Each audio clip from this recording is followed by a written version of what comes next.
Hi, this is Ryan Ceglieski, a freshman at Texas A&M University, and you're listening to the Crown Ref Podcast, Serve the Game.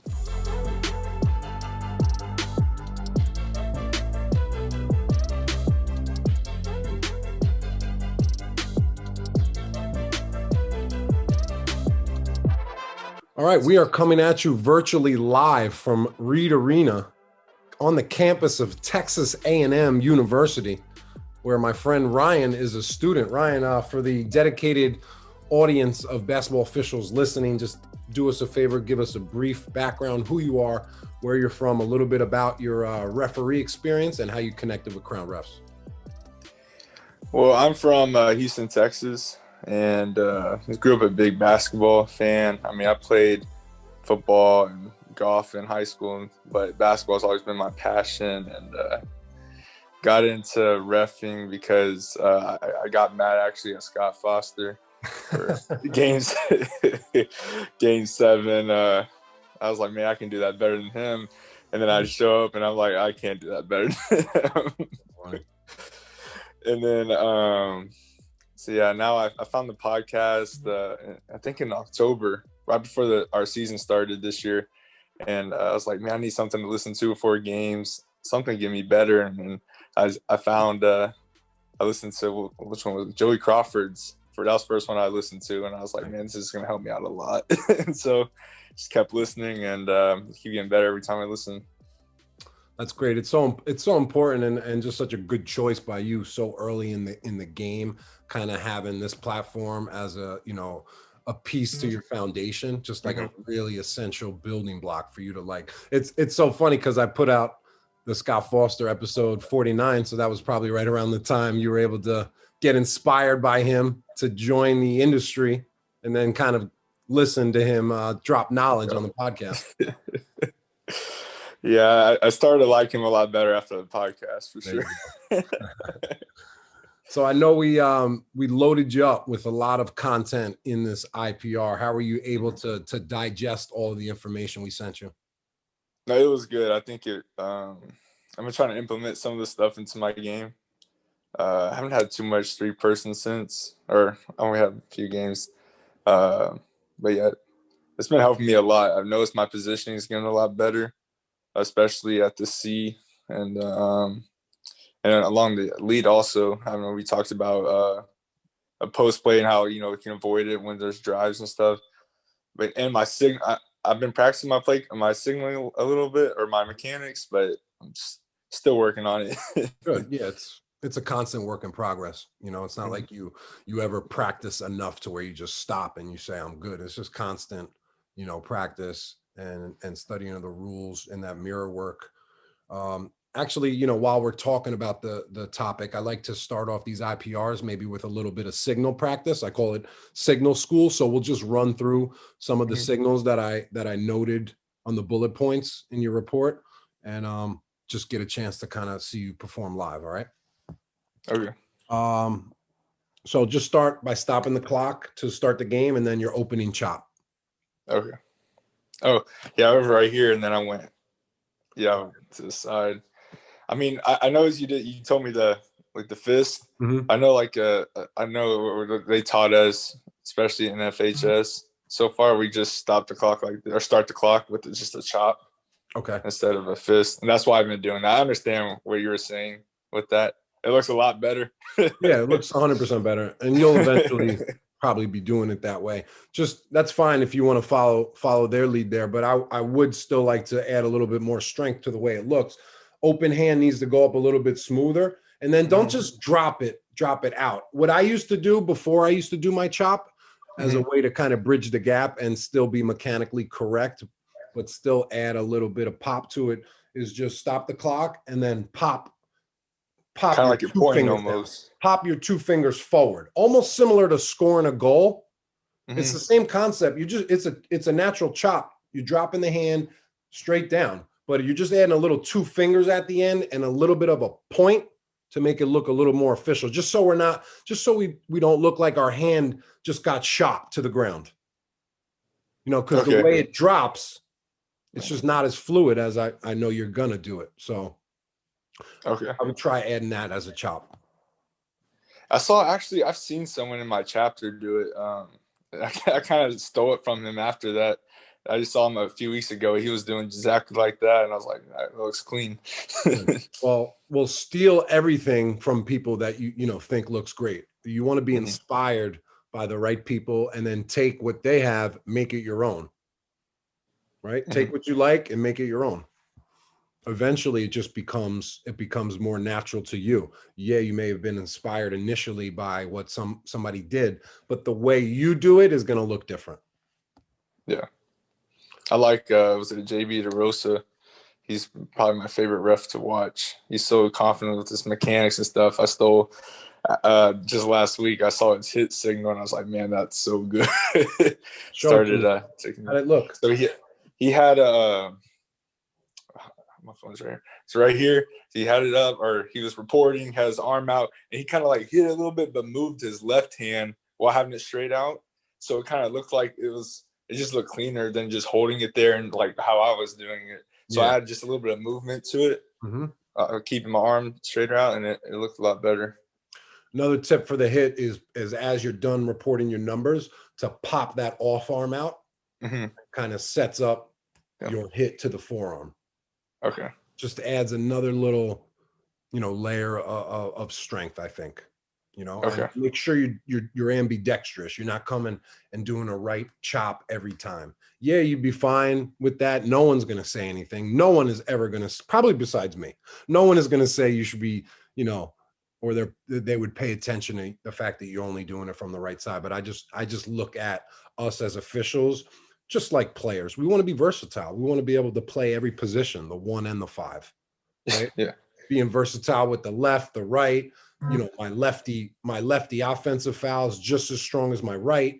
I can stop the clock with my left based on which side I'm on, right? So being ambidextrous, being a switch hitter. So just report. Let me see your numbers and then a blocking signal. Okay. Here I go, 22. Red, 22, block. Yeah. I mean, I just, it's amazing that the book has us set up to do this hit today. Yeah. As much as we want to follow the rules and the mechanics that are written, there's certain ones that don't set us up to look like a strong official. I'm sorry. Some of these are like very dated. So when we do it, we either look like an old school official or a brand new official, in my opinion.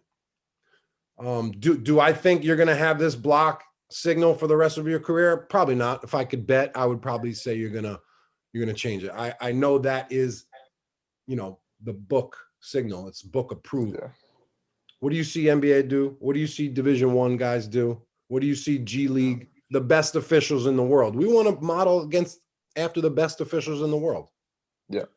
So I would recommend going with the 2 hands up, the 2 fists, and then strike your hips, a little bit of a bounce back. Yep. I've been practicing that way in the mirror.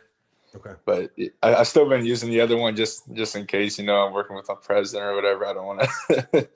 I understand. I don't want you to be intimidated by working with older people in your association and the things that they're going to tell you to clean up, because I'm just here to tell you, as you move up, these things we don't speak about block signals, like in college. It's like people are not really focused on that. They want to make sure you stop the clock, and they want to make sure there's no blarges, right? No errors that way. But as far as, signaling as you move up, it's just got to be presented strong, So I would much rather you present that open hand block at the table. It's much more suitable at the table. After, you've hit the hips and then you're going to the table. Okay, now we can make it look more book approved. But I think that live version, the live ball version of a block, very rarely will you find an official present it like that, and it will look amazing. I've never really looked at an official do that and say, wow, what a block call. Yeah. So keep that in mind. All right, we talked about the chop, the hit. Let me see your hold. Hold. Report the numbers and then the hold. Okay. White, 22, hold. Okay, hold's looking better already. Mm-hmm. You know, the way you're gripping it and making sure we have that outward pop with everything we do. Everything So you want to? Okay. It's just an outward pop at the end. That's like the finisher. I call that the finisher. Whether it's a push and it's that outward pop at the end, it's that full extension. More range of motion. When you show more range of motion when you're signaling, I think it looks bigger and stronger. Okay. All right, so run that back one more time. So another hold. Mm-hmm. White 22 hold. All right, like go with the other arm. Okay. White 22 hold. Hold's looking pretty good. I just want you to practice your numbers. Practice the way your numbers kind of appear. Yeah. Remember the box. We're putting it in the box. We're pressing it through the box. Mm-hmm. Finishing strong. You know, face level. It's right there. You just want to pop it out. Mm-hmm. Right there. 22. Yeah. It's just practice. That's all it is. Just repetitions. I have a couple. Go ahead. What do you got? So when I'm going to present a foul, where should I so I jog out to the reporting area, and then next thing you know, I just stop and just let it go right there, or do it when I'm walking or getting closer to the table. It's a little different which level and which rule book you're following. For you, high school boys, we're gonna stop at the spot of the foul. Wait for our partner to kind of come switch, making sure we're dead ball officiating. There's nothing going on there. Once we feel comfortable to leave, now we're going to jog out, clear the players to the reporting area, and stop. So stop and pop. Okay, how can I practice that just a little jog right there and just making it look clean? By practicing it. Yes. I mean, just the more repetitions, the more fluid you're going to be. And it's funny, I have to remind myself to stop and report a lot because I wind up talking and walking sometimes. But I do think it looks better once you kind of just stop, report, transition to your next spot. Gotcha. But it's all repetitions. This is it. It's all repetitions and mirror work. Practice it during the game. Practice it off the court as well. Okay. Let me see your push. Push. Yeah. Red 22 push. Let's go a little wider. Wider. Your shoulders, your hands extend right from your shoulders or your armpit area. So it's about shoulder width apart and then a full extension. All right. From the side. Yeah, I can't move right. I'm sorry. But here, bam. Yep. Gotcha. Okay. Any other questions about signals before we look at some plays? I know we had the charge, but my charge call from offensive foul was kind of just there. But I've been working on that one as well. The punch. Well, you're way ahead of the game, man. You said you're 19? 19. Yeah. I mean, you're in a good spot. So just be a sponge. Just be a sponge. Get your reps in. Soak up as much good information from the right people. And sky's the limit. So let's take a look at your timestamps. All right. So for the opening toss, let's switch from an underhand toss to an overhand toss. Either using one hand or two hands, whatever you feel comfortable. You'll have more control of the ball, and it'll make you look more confident. It takes practice, but a good drill is to just stand underneath the basket, throw it up right underneath the hoop. Okay. Because this just looks a little bit like a chuck. Yeah. Like you just had the ball low and just threw it up. Go ahead, guys, go get it. Or go ahead, ladies, go get it. Another thing, I want you to get your uniform tailored, your pants tailored. They're a little baggy. And I think if you get them more form-fitting, you're automatically going to look like have a better appearance. Because the baggy pants are kind of out now. It's a 90s look. Another thing here, and this is very common for young officials, as far as the possession arrow, they keep a coin or a band in their pocket to remind us where the AP arrow should go. That's it's like a big sign on your head that says you're a younger official, right? Because I used to do that too. I used to keep it in my pocket, and I used to be tapping my pockets in order to remember whose the possession arrow was. I used to even have a whistle switch, which is something you tuck in, the little inside of the whistle, and it's just a switch. So at jump ball, I'm looking at my switch to see if it's up or down. As soon as I went to a college camp, they were like, "What is this?" So eventually we just have to remember. So I would say don't use the pocket reminder as a way to determine the AP arrow. Make sense? Yes, sir. I've been practicing. I haven't used it the past week and a half, so getting better at that. Very good. Let's see. I have notes on here too. Yeah, if anytime you want to stop, ask a question. I think it was 7:03. Okay, no, we answered that one. I don't think it had to do with the play, but I was listening to the one. I love listening to your podcast with 𝗥𝘆𝗴𝗶𝗲𝗀𝗏. Thank you. And probably my most listened to one. He's talking about sequencing plays, like what plays. I know he talked about a few, like pivot foot, like right when the player catches in the triple threat position, and then talked about 3 points. He's always picking up the screener before the 3-point shot. Right, screen line defender. And what were some other ones, or did he? I know he just talked about a few, but is there more sequence plays that they have that that he didn't talk about, or? I'm sure there is. He just kind of gave you a basis of a few different play types and the order of what we should be officiating.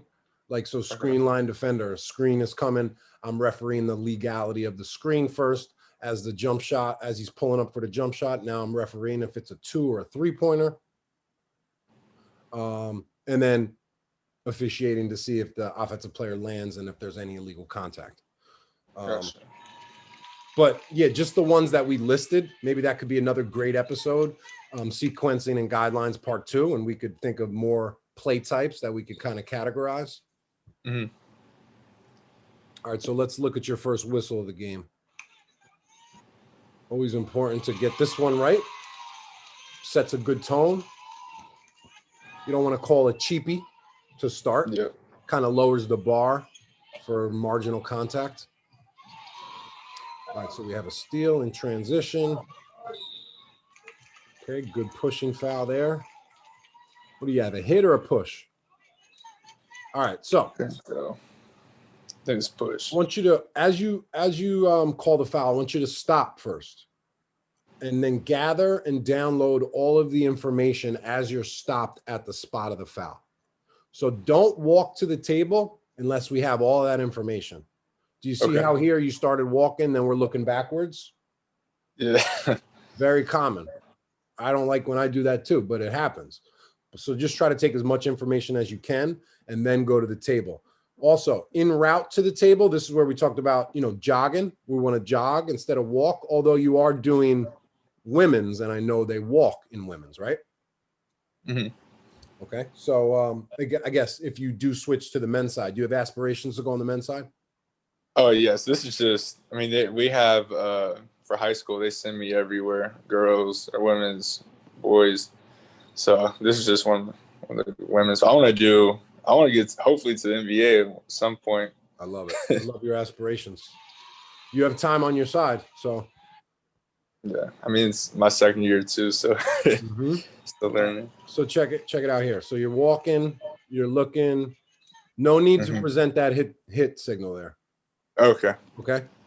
I'm not a big believer of presenting fouls on the spot unless it's like, block charge, illegal screen, hit to the head, stuff like that. But besides that, everyone's going to know what the foul type is in 2 seconds from now when you report it. So I'm really big on eliminating the excess stuff that we don't need. It makes our job easier. So stop, report. Remember the hit signal. Let's implement what we just did with the higher shoulder height of the off arm. So just get that up a little higher, but good first play, good start. All right, so 543, be strong in your primary. It's good to have a patient whistle and let the entire play finish. But that's your whistle right there. That's right in your wheelhouse. Yeah. That's definitely your primary. So I want you to come out with the whistle there. Did you not think that was illegal contact? That's what I was kind of struggling with, especially with the women's side.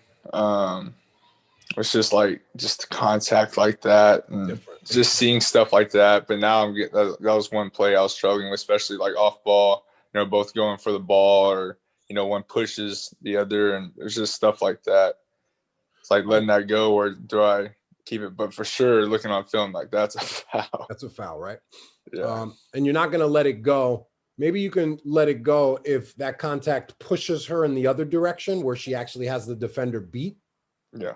And then you're ruling that contact is not enough to stop the play. That could be different than what happened here, because she gets bumped towards her end line. And here's another cheat sheet on these type of plays. Be very sensitive to people's knees.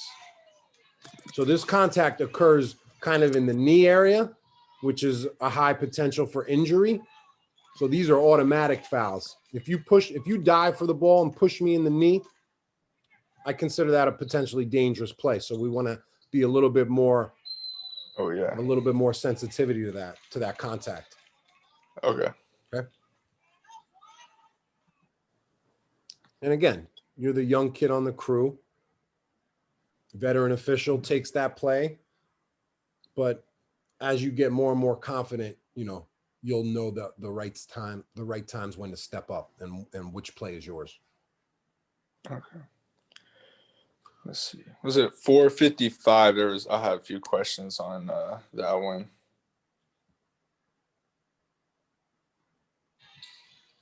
I was it was my first time, I think, at the C. All right, 455. Center positioning. Talk to me. What are your questions? Okay, so when there's a drive coming from my primary, I think it was right here. So I should be on the sideline, but then you said take 2 steps or take a step or 2 on the court to see through a drive. I know not in this one, but like if I need to get an angle, I can just come onto the court instead of moving down to get a better angle. Yeah. Is that right? Do you see where you're standing right now? I think this is too wide. I don't think we ever need to be off the court like that. Maybe a step based on where the play is, based on your height, but just to be on the sideline. I think you should be 2 steps and just be right here on the court. And that's your starting position. That's not where you're going to end up. You're going to adjust accordingly to where the play is, to where the potential point of contact could occur. So here we want you to step onto the court. You're just too far onto that play.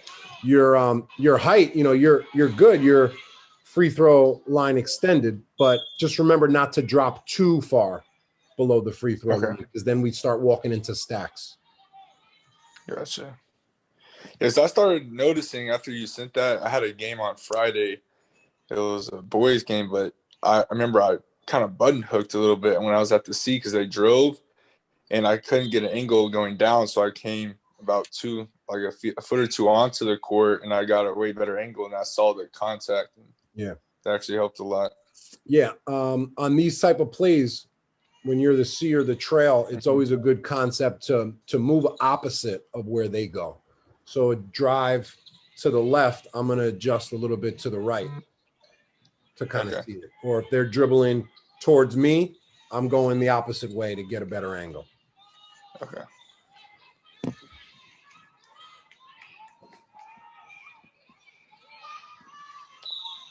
Oh, yeah, I call a foul right here. Do you like this decision to call a foul here? Yes, I think she was grabbing her arm when she was going in. I was kind of late on it, but that's one of my emphasis on the girls is I miss that a lot, where there could be held balls, but they're whacking their arm at the same time, and that's something I struggle with a lot, is just seeing that through. All right, we'll trust you there. Tough to tell on film what was going on. But just know if we have a option for a jump ball, We want to take that before a foul if possible. Yeah. I know, like, one of our emphasis, especially on the girls' side or varsity, quick held balls. They want quick held I know balls? it's not good. Yeah, we do. Especially over here, they'll start fighting, man. So we just call it quick. Sometimes we notice, especially out like in the country a little bit, you notice that they don't want to give up the ball, so you want to call it real quick. Oh, the country girls are more feisty? Yeah, this is a country game right here, so so it's one of our emphasis. All right, good whistle there. Let's see your report. What did you point to just there? The shooter? The shooter. You can see me sometimes when I'm going from trail to lead to new lead on a fast break. I'll just start pointing at the defender sometimes, just to like tell myself, all right, this is who I'm looking at. All right, be careful at pointing too much to players. It doesn't aesthetically look great. It looks like it could be an irritant. I mean, naturally, if I'm pointing at you when I'm talking, it could be an irritant, right? It's the same concept on the court when you're just pointing at people, especially people that just committed a foul or a violation. It's just kind of. Yeah, I mean, I do it kind of like just to look like this, and like. So I remember they were saying pick up the defender that can hurt you the most on the fast breaks or when you're in transition. That's a straight 𝗥𝘆𝗴𝗹𝗶𝗲𝗀 line right there. Yes, it is. Ooh, that was good. Okay, I have a question actually. We'll run through this play real quick though. All right, good hustle here. I thought it was a good whistle. Just try to use your outside arm. Okay. If possible. And again, we don't need a hit there. A lot of little extra stuff with the point. Let's apply what we talked about with the hit to that play that we just saw. More snap, more pop, shoulder level. It's just some housekeeping stuff. Some small cosmetic stuff. Okay. Or right here, I have a question on. So I'm running a transition right there. Where should you position yourself? Because I know when you run, your eyes bounce. So what can you do, or when do you know to like kind of slow down and just so you can or stop? Like, when do you know to do that so you can get a good angle instead of just sprinting? Because you don't see everything when you're sprinting, like I was just doing. So your question was where exactly to kind of stop on these fouls in transition, or which spot to get to? Even at the trail sometimes, when you're kind of walking in just to get a better angle. Sometimes when you're walking, you'll miss something because your eyes are bouncing or because you're moving. When do you know when to stop, or so you can get a good angle, or so your eyes don't bounce? Are you in the lead or the trail, or just generally speaking? Or just generally speaking, I mean, trail or lead, whenever, like running like right here in transition. You're in good position there. I thought you ended up a little bit too wide. I thought you should have went right to this X. I think you ended up kind of over here. So as you're running down, follow the arrow. Now we're starting to go diagonally to the spot, not straight to the end line and then over. Let's try to work out an angle where we can kind of slide right in here to the X. Okay. But that answer is going to be different for every single type of play and every single position. And so it's tough to answer specifically that. It's kind of to feel it. Yeah. All right, let's look at the second quarter. Which play you want to look at first? Let's see. Which question about this play? I just overran the foul line. I think I'm gonna say, where should I start slowing down? See, right now you should be at free throw line extended. So slide down even more. Good. You could take a step on the court here too. Like there's nobody over here. So there's really no reason for you to be that wide. Good hustle there. Yeah, that's just a little too far down. So just stop at the free throw. Just stop at the free throw line there. But great hustle. Your run looks really good, which is important. Just got to get you in some more athletic looking pants and you'll look even faster. Yeah. I used to wear really baggy pants. And once I brought them to the tailor, got out on the court, I'm like, wow, this is great. I look like an athlete. Yes. So my partner was telling me yesterday, he was like, didn't I tell you last time to go get those pants tailored? No, see, I'm not crazy. Let's see. While we're at it, since last night I had a game and I wasn't really focused as well, and it was probably one of my worst games this season. Why weren't you focused? Were you thinking about term paper? Something like that. I haven't been sleeping well since I got here for some reason. But I don't know, like when you have just a poor night, just not focused or anything, how can you just switch? I guess I have to figure out myself like how I can just meditate through the game and just get my focus back. But how do you bounce back from that, or from a bad game? I'm gonna be honest. I don't like to talk about things that I don't know or have experienced. So I'm gonna be straight up with you. I've never got on the basketball court and just been like, oh, it's been a terrible day. I don't want to be here.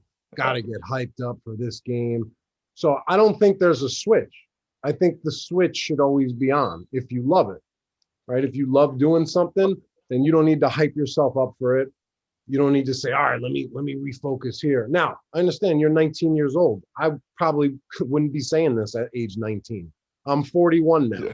So I've experienced a few things and I've had some practice at it. But at the end of the day, doing things you love, you shouldn't need any inspiration or motivation for. I mean, I know I wanted to be there yesterday. I was excited for yesterday. It's just like I was just having a bad first half or whatever, and I just couldn't bounce back from it.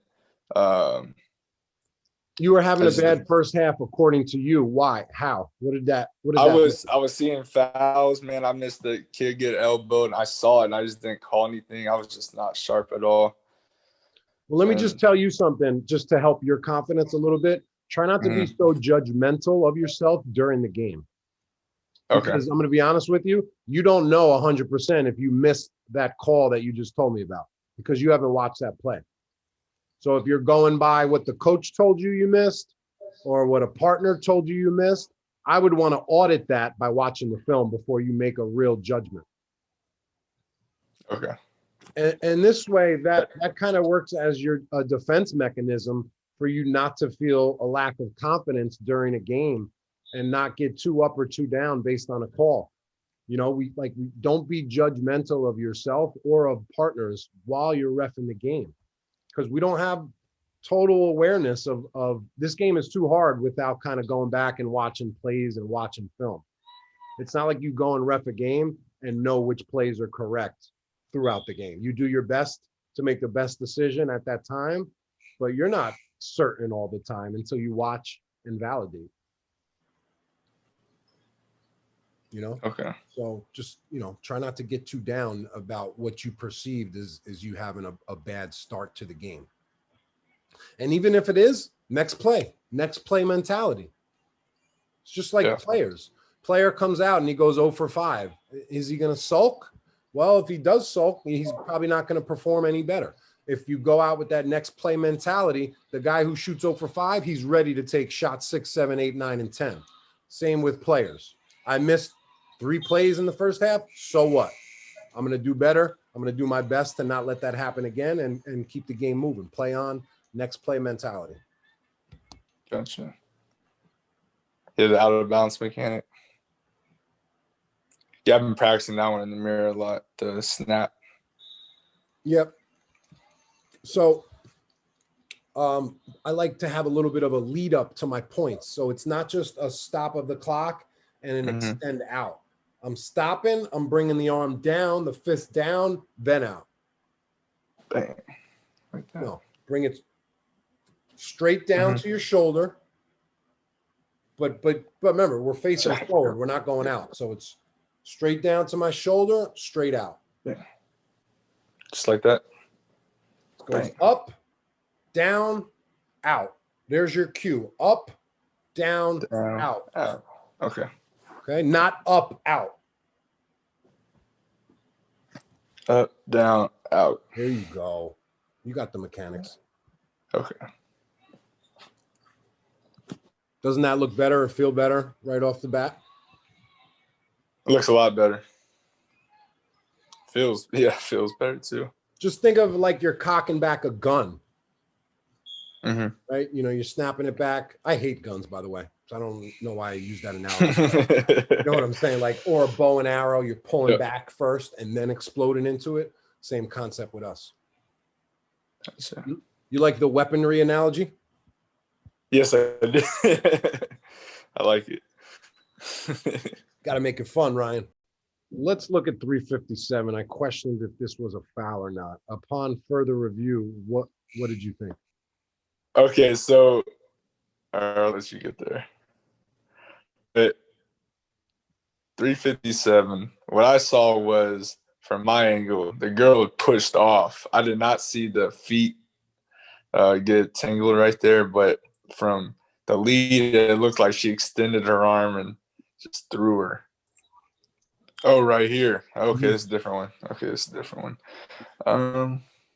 You think contact caused the violation? This is an important. I thought concept. I did. You thought what?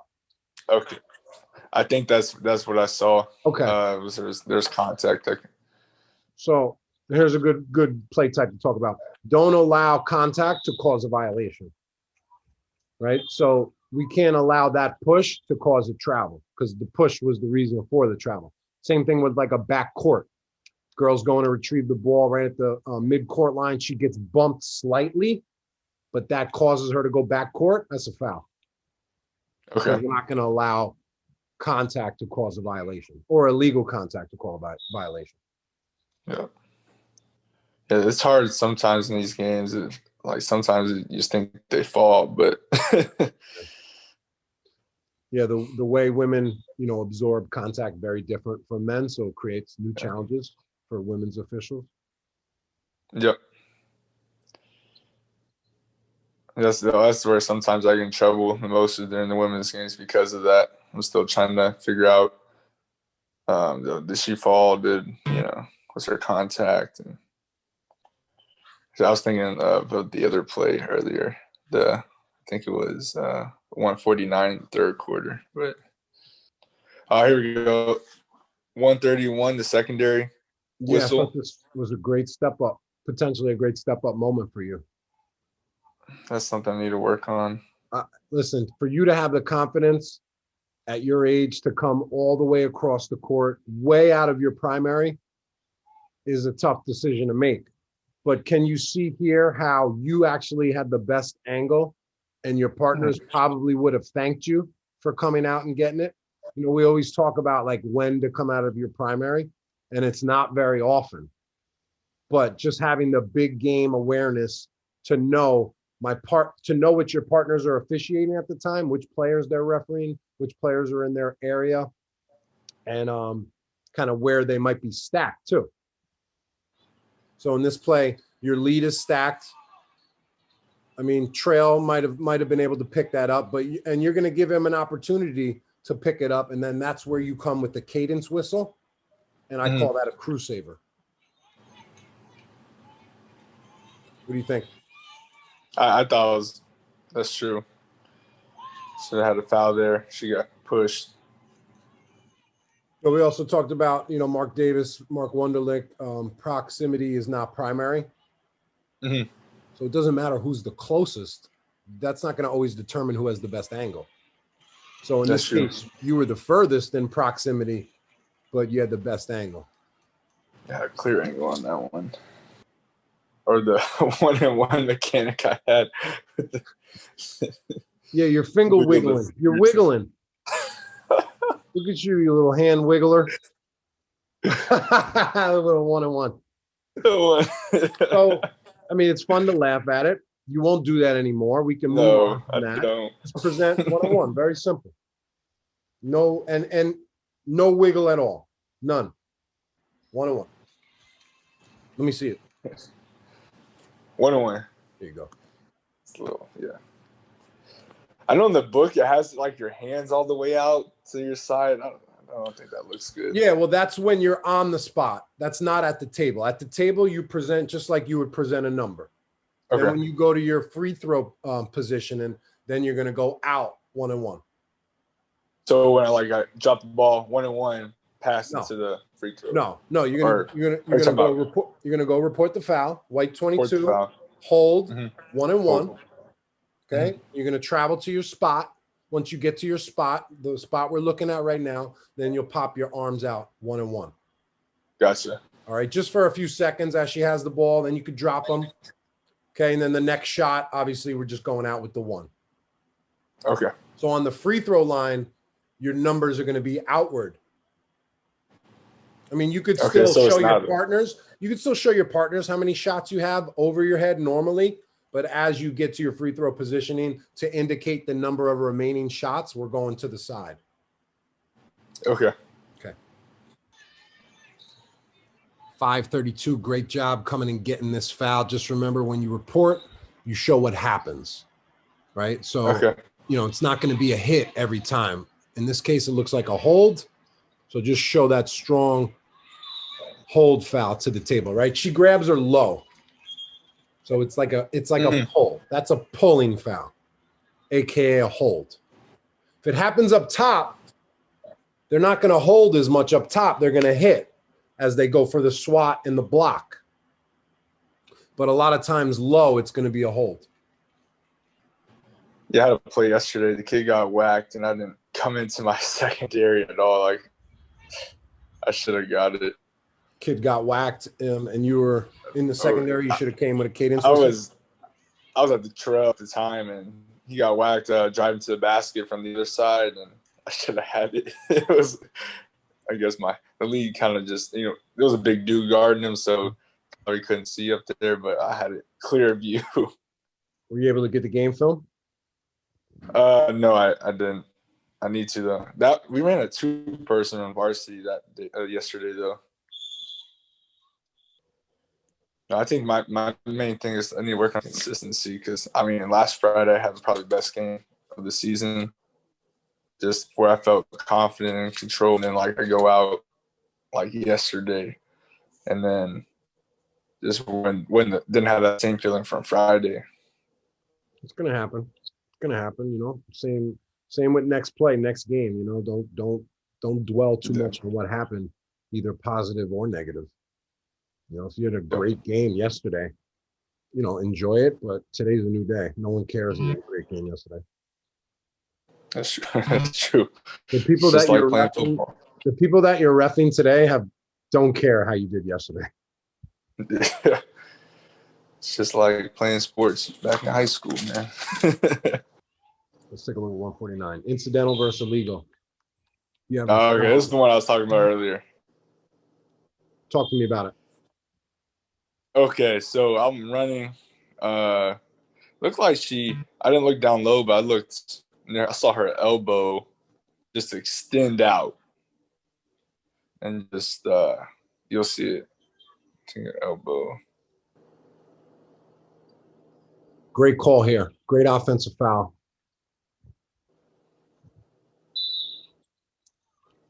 So, signal-wise, you stopped the clock and then you showed the push-off? I think I just went here and then here. Okay, because I wasn't sure if that was your punch or if you were signaling kind of the push-off. So I guess we need to just make that a little bit clearer.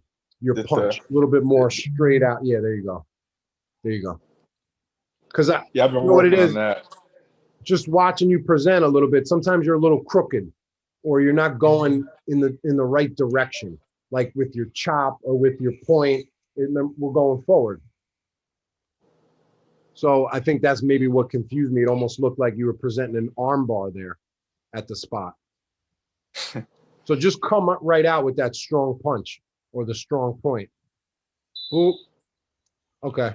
All right. I see what it was. It was a little bit, it was straight up. So I actually had a talk with one of my mentors. He does Southland Conference. Mhm. And he was saying that, yeah, our president in our chapter, he goes like this, just the, like kind of like I do, Mhm. without like the punch. But Yeah. then he was telling me if you go to like a college camp, like they're all wanting you to get the punch and stuff like that. Well, So not in men's, not anymore. In men's, we go behind the head. behind the head. Well, I Right. mean, like yeah, like before the little puncher. You know, I'll say if you are going to use the punch, just bring in your off arm as a way to get a little bit more momentum into your punch. Okay. Same concept with the bow and arrow. The kind of cock back, you're pulling it in. Okay. So if I don't know, not like this year, but in the future when I go to like college camps, uh, do I use college mechanics at the camp, or do you? Yeah, Is that what they want to use? absolutely. You want to go there and Okay. try to present college signals. This way, you don't go there and show everyone that you're just a high school rep. It's okay to just be a high school rep and present high school signals, but if you're an assigner, what do you want to see? Do you want to see somebody doing high school, or do you want to see them doing college signals? Yeah, it's college. Okay. And again, you don't have to learn like a whole new system. It's not that much, and you're not going to get critiqued for not necessarily knowing all of the college rules, especially if you're not a college official. So they can work with you there, but I just want you to be a step ahead of the game and not going out there looking like a high school ref, like, showing your signals on the spot of the foul and just doing little things like tapping the pockets to show them that you're working high school or you're new, right? I'm trying to give you the elevator. Open Yeah. the door and then, raise your game up. And I think that's what we're doing. Let's see, we got 3 plays left. Let's look at your travel at 7:39. Let's just let it. Why are you laughing? Oh, you don't want to see that. That's my worst call. So it's a little flimsy. So it's funny. My good friend used to do this travel, and I used to always say that his travel signal looked sad and droopy. Fists are down. Yeah. It almost looks like you're crying, right? So your fish Yeah. is just too straight. No, don't make them look crouchy and sad. So bam, right there. And every time he used to report a crouchy and sad signal, I would look at him from across the court. This would be in a rec game, and I would do like the crying thing, and we would just get a good laugh. But that was like his reminder every time: improve your travel. It looks sad. It should look like a machine, Yeah. a well-oiled machine. Yep. See. All right. So during I know we only have I think a week or two left, or 2 weeks left in our season. Mm-hmm. So I'm about to actually start doing rec at A&M. That's good. If I can. Mm-hmm. So you're doing intramural ball? I'm intramural, yeah, I'm not getting paid much, but okay. I'm doing it because I love it. Yep. Getting great experience though. That was the main thing, because I know the speed of it's gonna be the same of a high school, especially like the competitive. We have like 2 different leagues. Could be faster. We have competitive and like. Mm-hmm. Could. And so that's where I'm.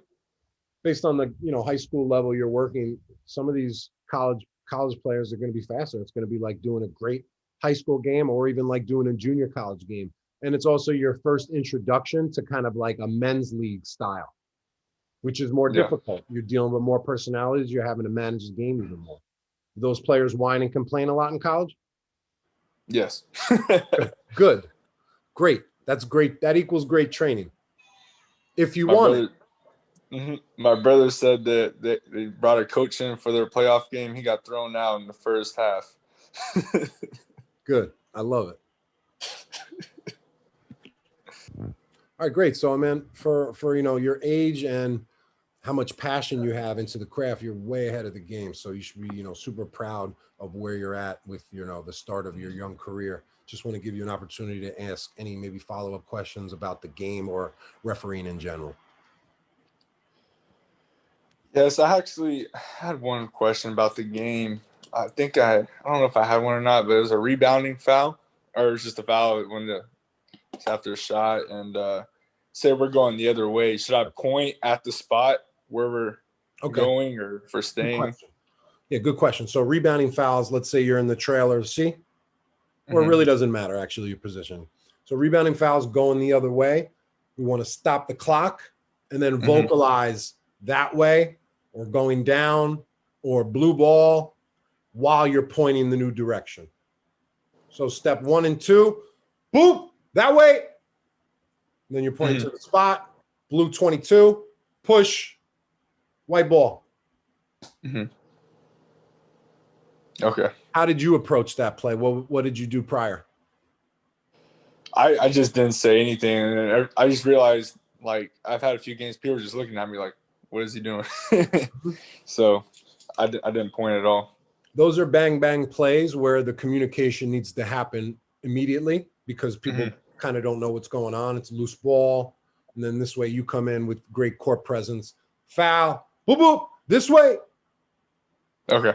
Yep. And then you can point to the spot, go handle your business. And then as you're at the table again, white 22 push, I want you to finish it with one more point the other way.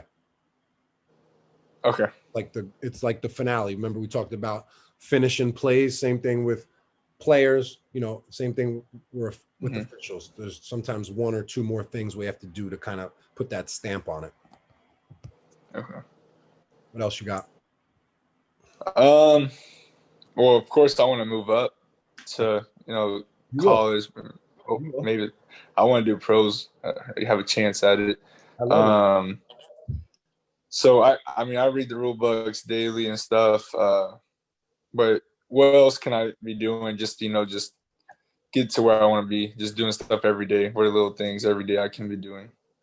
Well, obviously staying connected with Crown Refs because I'm out here putting out stuff every day, seriously, to stay sharp, and that's going to be a year-round thing. So that's a great step one. Obviously, working as many games as you can, getting involved in high school, which you are, getting involved in rec ball, putting yourself in as many different environments, uncomfortable environments too.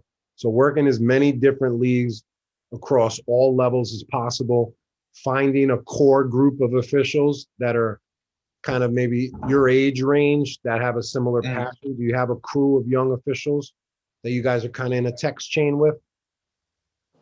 I'm one of the youngest in the chapter, but that's fine. Then it could be a couple of years older. I mean, the age really doesn't matter. So basically find a group chat where you guys talk about plays throughout the week. Okay. Do you have a group chat? Not yet. Next year though, I'm gonna be dual chapter. We have chapters over here, and so I'll be in the College Station chapter, which there's a ton of kids my age, and so I'm probably gonna I'll do that once I join next year. If I were you, I would really focus on improving your communication skills because it's something that takes a long time to really, get down in this space. And it could be very difficult, the personalities and the tone and the volume of conversations we have to have. So if you could kind of start focusing on that now, maybe in 2, 3, 4 years, people can look at you and say, wow, you hear how good of a communicator this kid is? He's 23 years old. Don't wait until 27 to pick that aspect up of your game. Okay. It comes with confidence and a lot of research too. I did a lot of research. I would recommend Verbal Judo. Verbal Judo. Yeah, it's a hack. It's a hack. It's definitely a cheat code. I think you'll get a lot of value from it. I mean, have you heard the podcast? The double. Oh yeah. One of my favorites. Yeah. Of your reaction. So you got a little taste test of it. So if you want to dive deeper into kind of the nuances of that communication style, I would recommend that. Let's get you set up for camp this summer. Are you ready to go to camps in the spring and summer? Yes. That's one of my goals. So if I were you, I would try out for college right away. If you want. No, I want to, yeah. There's no risk involved in going too early, I don't think. You're 19, you got one life. We don't know what's going to happen tomorrow. I would say if this is what your ambition is to make it to the pro ranks, why wait another summer to go to a camp? It could be an instructional camp and or a tryout camp. So what I would do is I would map which leagues you want to work in. So you got to start talking to people in your board that are working colleges. Do you have any of those connections? I have a few, but they're on the women's side. I want to go men's. That's okay. They still may be able to point you in the right direction. Okay. You got to just link up with officials that are working colleges in your area. And this way they'll be able to tell you who the assigners are, when and where their camps are. And those are the camps you're going to want to go to. So if I were you, I would pick a good instructional camp to go to this summer and maybe a JUCO tryout camp. Okay. I think that's what I was going to do. I had one I went to when I first started. I think he's the dude that runs the camp. He's done like he's been in a few NCAA tournaments. He's done a few on the women's side, and he really cleaned me up my very first year. Good. And then what I was going to do after, I know there's one. I've been doing my research on Philly refs, and I found out the assigners for like the smaller JUCO, D3, NIA over here. So that's a hack. That's that's a hack. That's you doing your own research and controlling your own career, right? And you got access to that information. That's how you kind of reverse engineer where you want to go. Okay. If there's any assigners or clinicians that have camps that are maybe listening to this podcast in the Texas area, feel free to reach out to me or Ryan. If you please. Sure. But I could definitely help, I can definitely help in this process of getting you connected to the right camps, I guess. Okay. And then just, back to your original question, how do you, really improve and get to the next level? Your self-belief, your determination, your motivation to how good you want to be. It comes down to desire and that mental edge, right? The mental aspect of the game. Okay. But you're doing everything right as far as your approach to improving, being 19, being so young, locked into Crown content, deep diving in the IPR with me, watching your game films at age 19. You are way ahead of the game, my friend. So remember, it takes time, but just go one step at a time. Try to be the best ref at each level. So try to be the best CYO ref right now. Try to be the best 6th grade ref. Then when you move up in freshman, you're trying to be the best freshman ref. And it's so on and so forth. This way, you're always trending up. This way, each new level you get at, you're ready for it, and you're ready to be better than you were at the previous level. Okay. I had one more question. Shoot. The last one. Got you. So at the lead, sometimes the player will catch it, or the offensive player get it right next to us. Like I have a whiteboard right here. Throw it up, coach.